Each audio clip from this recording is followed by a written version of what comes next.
My back is up against this every day. It's against this wall. And when my back is against this then there's nowhere to go. But that way. That's it. And I don't give a who is in front of me. They're not going to stop me. When we were 14 years old, we lived in Hawaii. My mom and I came home, and there was an eviction notice. My mom started crying, and I never forgot in that moment. It was a seminal moment for me because I felt like I never want to be in this position again. I had a dream, and that dream was to play professional football. The dream didn't come true. I had to work up in Canada at the Canadian Football League. When I was cut from there, my dad had to come pick me up. And I'll never forget, we were on I-75, and I'm 23 years old, and I said, I wonder how much money I have. And I took out my wallet. I had a 5, a 1, and some change, and at least I rounded up. I'm optimistic. So I thought, oh, I have $7. But I thought, God, ain't this I got $7 in my pocket. Where the do I go now? What do I do? I can't go back to CFL, because the point comes where you hear that voice, big run's over. At some point, you got to be tired of not being number one. You have to be, and you got to play angry, and I play angry. Now, I'm cool and calm with my approach, and when I step out on my field, which is a set, and you're always going to have haters, and haters are like, well, man, how many movies are you going to make, or how much are you going to do? Like, you do a lot of and not only that, but in what world do we not work every day? You got to work every day.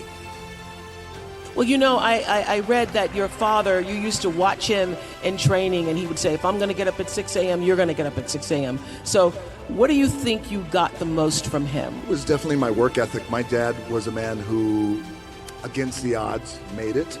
And but he would get up at usually 5:30 in the morning, and he would say, if I get up, you're going to get up too. I'm 5 years old, and he would drag me to the gym.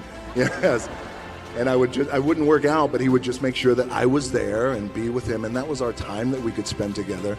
And but I would say my work ethic from my dad always said too that regardless of what you do in life and where you go, respect is going to be given when it's earned, and you have to go out and earn it every single day. So when I first started wrestling, I was 6 years old, rolling on the mats with my dad. But before the wrestling part happened, I was just in the gym putting in the work. At 6 years old, rolling around on the mats. And finally, when I could touch weights at 13, that's what I was doing. But the weight part for me and the gym part, getting up at 4 o'clock in the morning every day before anybody else and grounding my thought process is in the no one will outwork me. No one has always been the anchor. It allows me to keep everything grounded. You call this your anchor, and where you find solitude. I do, yes. The gym for me and this physical activity for me is my anchor, and I always, I would recommend that for all of you guys in the room, is for us to find that anchor, whether it's hiking or biking or yoga or meditation or whatever it is. Because for me, the gym, or just some sort of physical activity, it anchors my day, and then it allows me to go on and work for the rest of the day. So it is a spiritual practice for you. Well, it's way more than just physicality. Yes. It's way more than just picking up a weight. It is my balance, it's my anchor, it's my spiritual anchor, mental, because what it allows me to do, it's the only time for me that, and we all need this because this treadmill of life, there's no stop button, so it's so crazy. It just allows me to block out the noise and clear my head, think about what I need to do or accomplish, or think about the things I need to accomplish without the influx of information and people trying to tug at me and pull at me. Absolutely. People who've been knocked down sometimes in life, everybody, not in a ring, but have had those moments where you didn't feel the rest of the world saw you for who you needed to be. How were you able to turn that around? So when I first started wrestling, the idea was, well, why don't you call yourself Rocky Maivia? I hated the name. The powers that be said, nope, that's your name. I was also told, well, when you go out and you wrestle, you have to smile. I want you to smile big. And I thought, well, what if I lose? Nope. Yes, exactly. Yeah. Still got to smile. And Yeah. it just didn't feel right. That didn't sit right with me. So A few months later, the company made me the Intercontinental Champion. And then a month later, we go into the annual biggest event. It's like the Super Bowl of wrestling, WrestleMania. And it was WrestleMania 13. By the time I got to Chicago, 16,000 people were chanting "Rocky sucks." I remember laying there in the ring, and the referee said to me, "Don't listen to him," and it was crippling for me. So then, at that time, the powers that be thought, this isn't going to work, and for whatever reason, people are not liking you and they're not connecting with you. And so in that moment, it was very defining, because I asked then if I could just be myself. And if I could go out there and if I can speak to the crowd, and if I could just be myself and be authentic, and if I don't want to smile, I don't smile. If I want to laugh, I laugh. If I want to sing, I sing. Whatever it is, I just want to be me. Can I have that for 1 minute of live TV time? Powers that be at that time, Vince McMahon, said, "You got it." So on Raw, live TV, I grabbed the microphone and I said, I may be a lot of things, but sucks isn't one of them. I guess the moral of the story is the importance and the power of finding your identity and being true to who you are. Even in that wild world of pro wrestling, it still applies to everyone in the room, and how powerful that could be, because it was a true shift and click moment. And I never looked back, and I became, fortunately, the biggest draw that the business has ever seen. Wow. And isn't that the moment, really, that particular moment, the "you suck" moment, turned into the moment of you becoming The Rock and no longer Rocky? Yeah. Yes, so that's when it was Rocky Maivia, and I said, you know what, I'm not going to be called that. We're going to shorten it. I'll be called The Rock. Something you said there really stuck with me, that the most powerful thing you can ever do is to be yourself. Be yourself. Yeah, that moment that you learned to be authentic is when everything changed. I do. I believe it's the most powerful thing that we could be.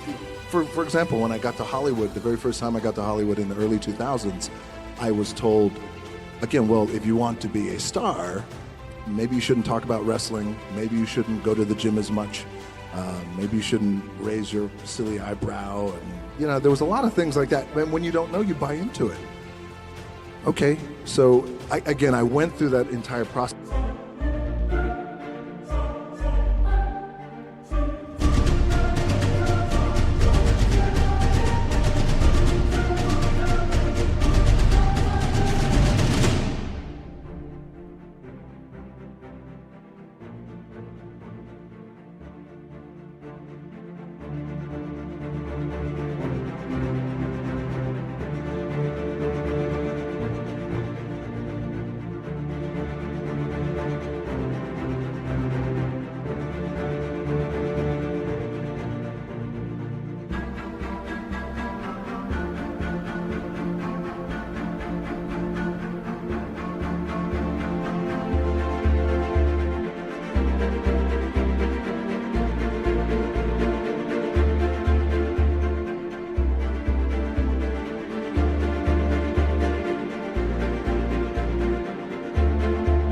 For years trying to figure out who I was, and then when you look back in my earlier career, the films I was doing, they were good, but just not like, oh, that's how I like to see him, because he is his true authentic self.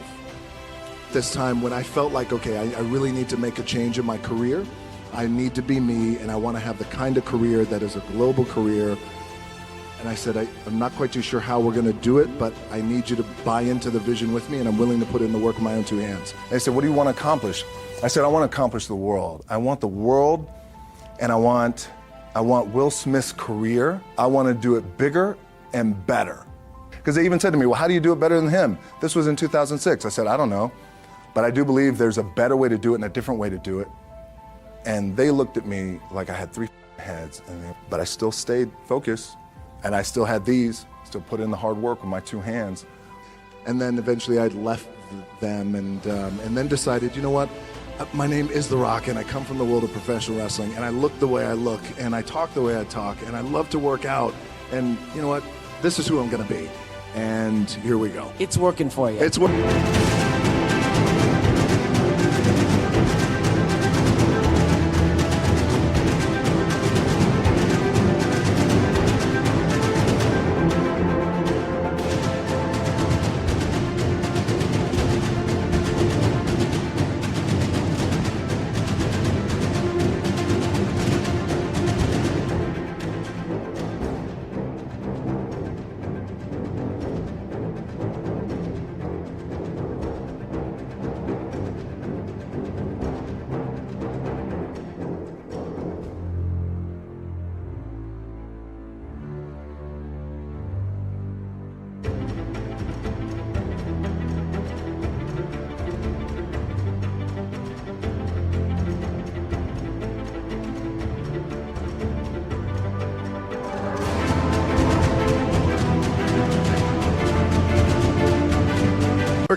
So even now, with all of the success you still see every opportunity as kind of a crack in the wall. Tell us what that means for you. I do. So what that means is I still see every opportunity that I have as like a little crack in the wall, a little scratch. And it's almost as if like the scratch represents every opportunity. Therefore, the success on the other side of the scratch is the light. Scratching hard, clawing, digging, it's that mentality to really take advantage of every opportunity I have. My last match in WWE.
I wrestled John Cena, and I went in, I think it was 2013, and we went in MetLife Stadium. We had a record-breaking attendance. We accomplished our goal.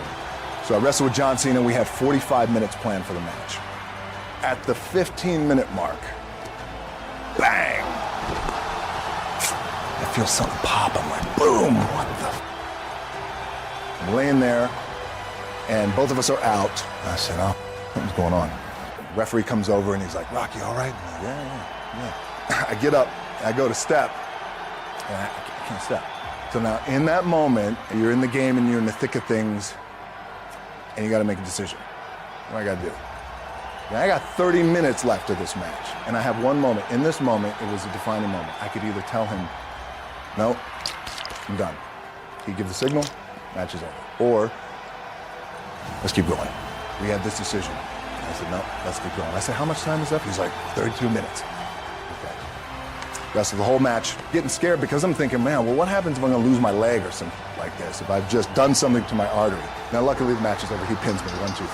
Rushed home to my doctor's down in Florida and get an MRI, find out that I have completely torn my adductor, the top of my adductor and my top of my quad off my pelvis. What I was proud of was to walk out on my own, but not only that, but in this moment where the odds are against you, people are watching, your team's depending on you, you either say, I'm done, or this, whatever the is going on, it's temporary, and it may me up at some point down the road, but I'm not gonna let this opportunity go by without giving it my all. Really, the two things I wanna say are, you gotta be the hardest workers in the room, and don't the opportunity up. As you guys know, there's nothing you can't accomplish. Remember where you came from, keep that in the front of your mind, and when it goes bad and it goes sideways, a lot of does, you gotta keep it in here. And it really has to, it should drive you. It should. It works for me. It should drive you.